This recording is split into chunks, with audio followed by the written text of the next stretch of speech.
gambienne, contrairement aux principes du droit international, aux usages internationaux et aux obligations découlant notamment de la Convention de Vienne de 1963 sur les relations consulaires ainsi qu'à l'esprit de bon voisinage devant prévaloir en toutes circonstances dans les relations entre deux pays frères, n'est pas jugé nécessaire d'informer par les voies appropriées les autorités sénégalaises compétentes. Le gouvernement sénégalais considère un tel fait comme très inamical et relève qu'il s'inscrit malheureusement dans une longue pratique des autorités gambiennes qui, en marge des principes les plus élémentaires du droit international, n'ont jamais daigné respecter leurs obligations en fournissant régulièrement les informations requises pour le dépôt, requises plutôt pour le droit et la pratique chaque fois qu'un ressortissant étranger fait l'objet sur le sol gambien d'une mesure de privation de liberté ou de condamnation par les voies judiciaires ou a fortiori d'une exécution capitale. Le gouvernement du Sénégal condamne une application de la peine de mort entourée d'opacité et à l'insu des autorités sénégalaises et en appelle au sens de la mesure et des responsabilités des autorités gambiennes afin d'épargner la vie de Salou Niang et éventuellement de tout autre ressortissant sénégalais condamné à mort en Gambie. C'était donc là un communiqué du ministère des Affaires étrangères et des Sénégalais de l'extérieur. Après les fortes pluies tombées sur Dakar et les autres régions du pays, l'heure est au constat, les dégâts sont importants. Une peur panique s'est installée chez les sinistrés, visiblement dépassés par les événements. Et depuis ce week-end, les autorités sont sur le terrain pour mesurer l'ampleur des inondations. Le Premier ministre était ainsi à Rufisque. C'est un reportage de René-Léon Fonseca. Encore de l'eau et de la boue. Le quartier d'Angou Sud de Rufisque a les pieds dans les eaux. En face, des habitants fatigués qui, une fois de plus, crient leur désarroi. Ce soir, le Premier ministre est venu s'enquérir de la situation, sauver ce qui peut l'être encore, car ici, les conditions de vie restent difficiles.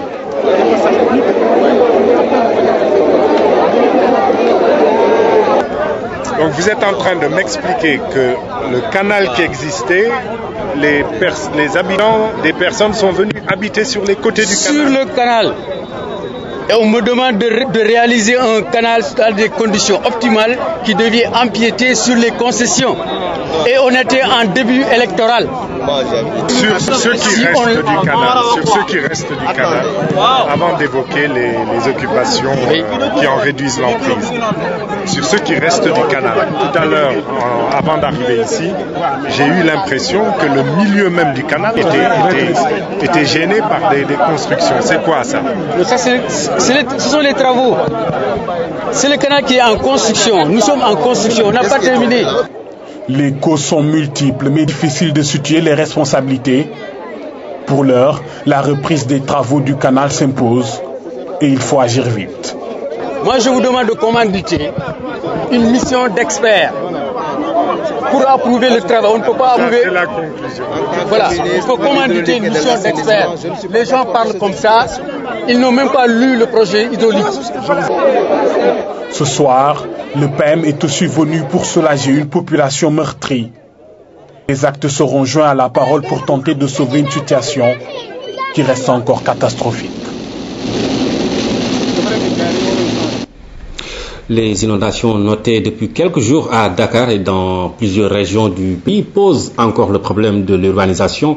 Certaines constructions ne sont plus faites dans le respect des normes. Pire, certains édifices sont carrément construits sur des systèmes de canalisation.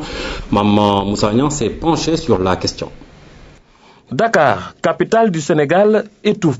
Chaque année, ce sont des milliers de personnes qui se déversent dans la ville. La plupart viennent y gagner leur vie d'une manière temporaire avant de s'y implanter définitivement. Du coup, Dakar compte aujourd'hui plus de 2 millions d'habitants. L'exode rural nous vient et manifeste. Regardez l'exemple le plus criard, c'est quand il y a un Magal de Touba. Il y a un Magal de Touba, Dakar c'est vide. Et se pose ainsi le problème d'espace pour contenir tout ce monde. Dakar et ses environs, les constructions anarchiques poussent comme des champignons, sans aucun règlement, sans aucun respect des normes.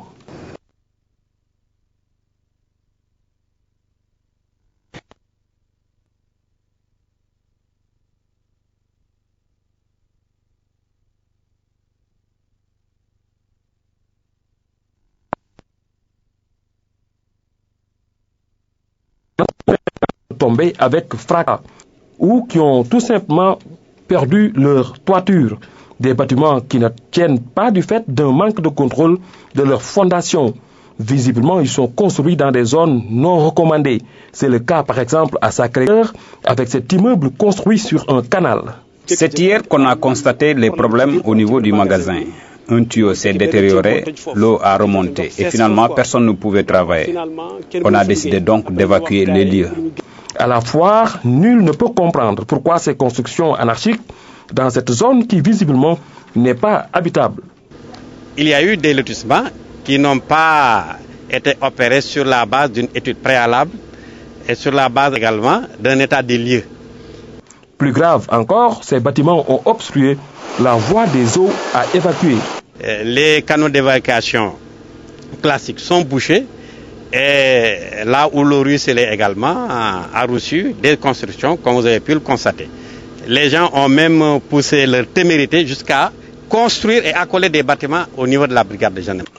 Au centre Philippe Maguilène Senghor également, si l'infrastructure sanitaire repose dans un bas-fond, la canalisation, elle, a du mal à jouer son rôle du fait des constructions anarchiques, juxtaposées au centre de santé, ce qui a provoqué les fortes inondations enregistrées sur place. Le mur s'est effondré et les eaux ont été bloquées et ont finalement envahi l'environnement, y compris le centre de santé, dont le mur a cédé et les structures opérationnelles du centre ont été atteintes. Alors, l'heure a-t-il sonné pour mettre fin à ces actes non conformes aux règlements et lois en vigueur dans la construction? Avec quels moyens et dans quel délai? Quand il y a des phénomènes comme ça, on dit que c'est le citoyen qui est allé construire dans un espace qui ne devait pas être construit. Mais l'autorité, il a la responsabilité de dire « tu n'as pas le droit, je ne t'autorise pas à aller faire ce qui n'est pas réglementaire.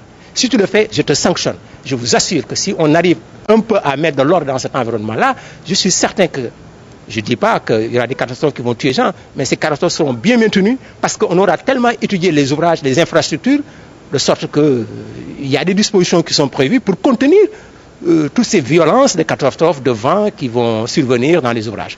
Il faut mettre des lois et règlements qui s'imposent à tout citoyen. En tout cas, les autorités administratives et municipales ont également leur part de responsabilité dans cette situation. Il est important aujourd'hui que l'État, à côté des collectivités locales et de tous les acteurs concernés par la question de lotissement, d'urbanisme et de l'habitat, qu'on s'assied pour régler définitivement cette question-là. Nous allons prendre des mesures. Il faudrait peut-être en cerner l'ampleur. Il faudrait qu'il y ait un recensement pour voir qui est en train d'obstruer les eaux, qui a construit sur les collecteurs et les canaux d'évacuation des eaux, et maintenant proposer des mesures adéquates et permettre au gouvernement de prendre en tout cas les responsabilités qui sont les siennes. Tout compte fait, l'homme contribue beaucoup à l'aggravation de certaines catastrophes pourtant dites naturelles. Il est urgent de revoir, voire de changer complètement de comportement pour éviter ou du moins prévenir certains dangers. Magnan, merci. L'arrêt donc des constructions irrégulières, c'est une première solution pour lutter contre les inondations. Je vous le disais dans les titres, le gouvernement cherche à sortir les populations des eaux. Le Premier ministre a ainsi survolé la capitale pour avoir un aperçu de la situation. Abdoul Mbaye a dévoilé quelques mesures à prendre pour faire face à la situation. Bachir.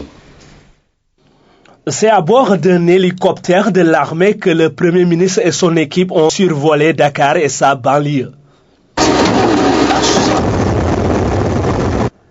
La zone de la foire et ses dégâts, Grand Yoff, ses canaux, son bassin et sa zone de captage.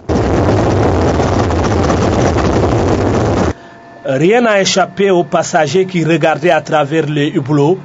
L'appareil a parfois fait plusieurs fois le tour d'une zone. Le PM a pris bonne note et il a décliné des esquisses de solutions une fois au sol. J'ai également noté sur plusieurs bassins et lacs la nécessité de procéder à du focardage. Parce que la capacité de rétention du bassin est considérablement amoindrie par toutes ces plantes qui s'y développent. L'hélico a survolé Dalifort, le secteur des Niayes, les quartiers de Guinaouraï, Diaksao, Mbao, Keur Massar. À chaque zone, sa particularité. Dalifort, le processus de drainage ne me semble pas très efficace et de toute façon, il n'est pas suffisamment rapide. Survolant Guinaw Rail et Mbao, nous sommes dans des zones de marécage. Elles ont été loties, elles sont aujourd'hui habitées. On ne peut rien d'autre que reproduire la logique consistant à identifier là aussi des zones de captage, des bassins, faire déménager les populations concernées par ces points bas et se mettre dans une logique de pompage vers la mer. Vu de haut, la situation est alarmante. De nouvelles constructions sont parfois englouties. Dans certaines localités, la couleur de l'eau témoigne de la longue stagnation. Les populations sont responsables, l'État aussi. La ZAC de Kounoune apparaît comme une zone inondable. Il faut donc approfondir les études et prendre des précautions en matière d'assainissement de cette zone pour qu'on ne se retrouve pas dans un projet piloté par l'État dans des quartiers inondés. Ça, il en est vraiment hors de question. La zone de Kounoune, Mbebes et Rufisque, bref, c'est toute la capitale qui a été visitée. Après 3 heures de vol, les notes prises par ces voyageurs vont servir dans l'élaboration de réponses adaptées à cette situation d'urgence. Et puis depuis quelques jours, une chaîne de solidarité s'organise dans le pays pour assister les sinistrés. Et c'est dans ce cadre que Sonatel a mis en place un fonds de 120 millions de francs CFA. Le groupe de télécommunications qui se dit très sensible à la douloureuse situation que vivent les populations touchées par les inondations. Et comme par le passé, chaque fois que notre pays connaît un sinistre, Sonatel entend répondre immédiatement à l'appel des pouvoirs publics. Sonatel et sa fondation, après examen des besoins d'urgence identifiés par les services compétents de l'État, ont décidé de la mise en place d'un fonds de soutien de 120 millions de francs CFA. Ce fonds est destiné à la réhabilitation en coordination avec le ministère de la Santé de l'hôpital Philippe Maguilène Senghor par la reconstruction du mur de clôture et l'acquisition d'équipements nécessaires à la reprise du fonctionnement de l'établissement. Matériel d'accueil des patients, produits pharmaceutiques et phytosanitaires, etc. L'acquisition et la distribution en collaboration avec le ministère de l'Intérieur d'équipements nécessaires aux familles dont les habitations sont envahies par les eaux. Matelas, draps, moustiquaires, produits pharmaceutiques et phytosanitaires, c'était un communiqué de la Sonatel. Le parc automobile de Dakar va changer de visage. De nouveaux bus sont attendus, 300 plus exactement. Ces véhicules de transport vont en terme remplacer les cars rapides et les Ndiaga Ndiaye. Un premier lot de 30 bus vient d'être remis aux transporteurs Oureytia. mbir mi yombutoon ca tàmbali ga waaye transporteur yi dañoo àndoon ak gouvernement bi gëm ni mën nañoo soppi li nga xam ne moo di doxalinu transport weccee car rapide yi ak bus yi ngi bees yi nga xam ne moo di bus King Long yi loolee nag bañ ko tàmbalee def ak léegi 3 junni car rapide jot nañ leen. Toutes nos excuses pour cette petite erreur. Vous avez eu l'élément en Wolof et non en français. Cet autre communiqué est donc avec Millicom et le gouvernement de la République du Sénégal qui, dans une démarche transparente, ont trouvé ce jour un accord de principe pour résoudre à l'amiable différents vieux de près de 10 ans qui les opposaient sur la validité de la licence de Sentel-Tigo au Sénégal. Cet accord qui prévoit la reconnaissance de la validité de la licence actuelle de Sentel-Tigo et sa prorogation de 10 ans, soit jusqu'en 2028, inclut l'alignement des termes de celui-ci sur ceux des autres opérateurs, y compris la 3G. L'accord entraîne la suspension de la procédure d'arbitrage initiée auprès du CIRDI en 2008. Il s'agit du Centre d'arbitrage de la Banque mondiale afin de finaliser la documentation nécessaire à la clôture de cette transaction. Millicom s'engage à verser au titre de cet accord 103 millions de dollars américains selon le cours du dollar et suivant un échéancier contenu dans le document final à signer entre les deux parties. Un nouveau type de village est en train de voir le jour au Sénégal. Les éco-villages, une trouvaille géniale qui a changé les conditions de vie de certaines zones rurales. Imaginez des villages avec de l'énergie solaire où les femmes ne cuisinent plus avec du bois et font des activités génératrices de revenus parmi tant d'autres opportunités. L'un de ces villages, Mbakombel, dans la zone de Mbour, est ainsi sorti de l'anonymat. Abasso nous parle de cette expérience inédite au Sénégal. Il fallait ce déplacement pour constater l'impact des éco-villages sur les populations. Ce projet est en phase test dans ce village Serer Mbakombel.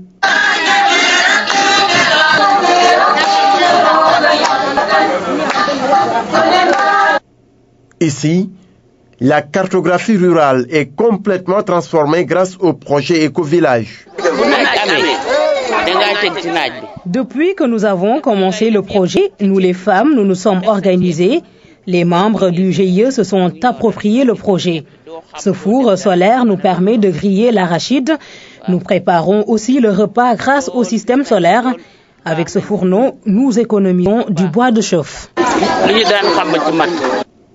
Mieux, le projet offre aussi d'autres opportunités aux élèves de la localité avec la formation et l'encadrement des jeunes aux nouvelles technologies de l'information et de la communication. Dans ce périmètre villageois, c'est une véritable révolution agricole qui est en marche. Nous avons développé un programme qui est articulé autour de 8 grandes composantes, mais de manière très schématique. Ce que vous pouvez voir, c'est que les 4 premières composantes permettent d'asseoir les moyens d'existence durable des populations, permettent de leur donner les revenus nécessaires à payer les services qui seront fournis. Et les autres, c'est faciliter l'accès aux services sociaux de base, au rang desquels vous avez l'accès à l'énergie, l'accès à la santé. Il s'agit ainsi de promouvoir l'autonomie des écovillages en énergie propre, en eau, en produits forestiers pour la disponibilité à tout moment de fruits, de bois d'œuvre, de bois de service et d'énergie, pour une éradication de la pauvreté et pour la conservation de l'environnement global de notre planète. Pour mesurer le degré d'appropriation du projet et son impact sur l'exode rural, Ahmed Dassoro a fait un tour sur ces sites.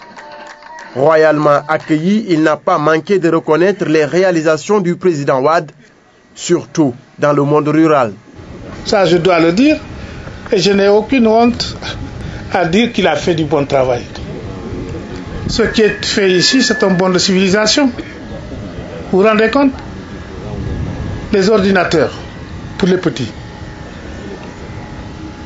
C'est un raccourci historique extraordinaire. Que dans le village, quels que soient les avantages pour les petits de nos villes, que nos enfants ici soient d'ores et déjà en contact avec le numérique, avec l'Internet, avec le monde, avec toutes les informations qui existent. C'est prodigieux. Le projet Éco-Village offre ainsi de meilleures conditions de vie en milieu rural. Le constat est fait à Mahomel. Dans ce village Serer, c'est la joie avec ses différents projets générateurs de revenus. La suite de notre série de reportages sur la malnutrition dans la région de Matam. Kanel n'est pas épargné. Ces enfants sont confrontés à un problème de malnutrition sévère. La période de soudure difficile a fait des ravages. Envoi spécial Tidiane Bari. Doté d'un établissement de santé moderne et bien équipé, Kanel n'en souffre pas moins de la malnutrition sévère des enfants. 22 cas ont été internés ici, dont 13 ont développé des complications. On note un seul cas dont le pronostic vital est sérieux. Le personnel médical s'active à redonner espoir à ces mères de famille qui saluent à longueur de journée son professionnalisme et sa disponibilité. 3 jours.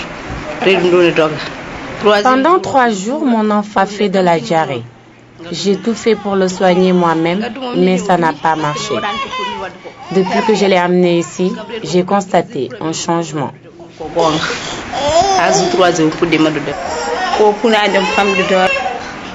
Mon enfant a perdu du poids. Il a fait de la diarrhée.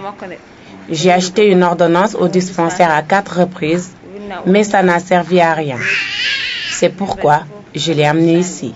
La deuxième enquête SMART a révélé un taux de prévalence de 14,3%. La prise en charge par l'alimentation prêt à l'emploi et l'antibiotique, les résultats sont probants. Heureusement que nous avons des partenaires comme ACF avec qui nous avons signé une convention de partenariat qui vraiment allège la prise en charge des cas. Donc tout ça, ça a été étudié pendant le plan.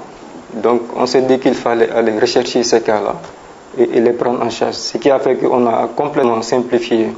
Les coûts de transport sont pris en charge par le partenaire. La prise en charge thérapeutique également est prise en charge par le partenaire pour ce qui concerne les médicaments. Et même l'accompagnant également est pris en charge durant son séjour au niveau du centre de santé. Quelques actions d'urgence garantissent l'appropriation du plan de riposte par les acteurs. Conseil d'hygiène, surveillance hebdomadaire et formation des agents de santé et des partenaires. Par une telle synergie, Canel espère venir à bout d'un tel fléau. Ici à Dakar, il est question de lutte contre l'insécurité transfrontalière. Les armées africaines unissent leurs forces pour venir à bout du problème. Elles sont appuyées par les États-Unis. Une rencontre réunit en ce moment les chefs d'état-major des armées de l'air de la région, Alioune Badara Kane. En Afrique, les fronts se multiplient, les mouvements terroristes ne cessent d'attendre le tentacule, un grave péril pour des pays bien souvent pauvres et dépourvus de moyens militaires modernes. Des raisons suffisamment valables pour justifier ce partenariat stratégique avec la première puissance mondiale. Les organisations terroristes menacent la stabilité de la région. Nos ennemis communs sont bien équipés, donc la coopération entre les États est une nécessité.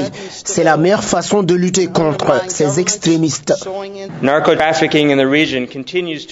Les défis sont multiples. Narcotrafic, la crise dans le Nord-Mali. Nous devons donc mutualiser nos forces sur tous les plans pour faire face à ces périls. Dans cette bataille contre des forces bien équipées et mobiles, la maîtrise du ciel reste un grand atout. Winston Churchill disait « Ne pas avoir une bonne armée de l'air, c'est compromettre la sécurité nationale ». Cette affirmation est encore plus vraie aujourd'hui qu'hier, au vu des menaces qui impactent notre quotidien, nos économies et notre sécurité. La stratégie semble bien définie. Les armées de l'air du continent, de concert avec les États-Unis, ont un rôle crucial d'avant-garde à jouer contre le terrorisme, ce péril qui menace la stabilité et le développement du continent. Nous ouvrons l'actualité de chez nous. François Hollande sera présent au sommet de la francophonie prévu en octobre prochain en République démocratique du Congo. Le chef de l'État français a mis fin au suspense. Il faut dire que depuis plusieurs mois, des associations de droits de l'homme s'activent pour que la France boycotte ce rendez-vous. Devant les ambassadeurs français réunis à Paris, le président François Hollande a levé le suspense qui entourait sa participation au sommet de la francophonie prévu du 12 au 14 octobre à Kinshasa. Une décision qui met fin à 2 mois de tractation. J'y réaffirmerai que la francophonie, ce n'est pas simplement une langue en partage. C'est aussi une communauté de principes et d'idéaux, dont le rappel à chaque occasion est nécessaire, et notamment en République démocratique du Congo. Mais pas seulement là. Pour éviter de servir de caution au régime en place, le chef de l'État a annoncé qu'il rencontrerait également les responsables de l'opposition et de la société civile. Mais la capitale congolaise n'a jamais cessé de préparer l'événement. Des dizaines de chantiers ont été ouverts, rénovation des bâtiments, ravalement de façades, construction d'un village de la francophonie, tout cela accompagné d'un grand coup de balai. Au final, les autorités congolaises sont satisfaites de cette décision. C'est une annonce positive. C'est la première fois qu'un tel sommet s'est réuni ici, sur cette terre d'Afrique centrale. Malgré les promesses de la présidence française, l'opposition qui dénonce la légitimité du pouvoir en place après les dernières élections se sent trahie. Les intérêts économiques ont pris le dessus sur les valeurs universelles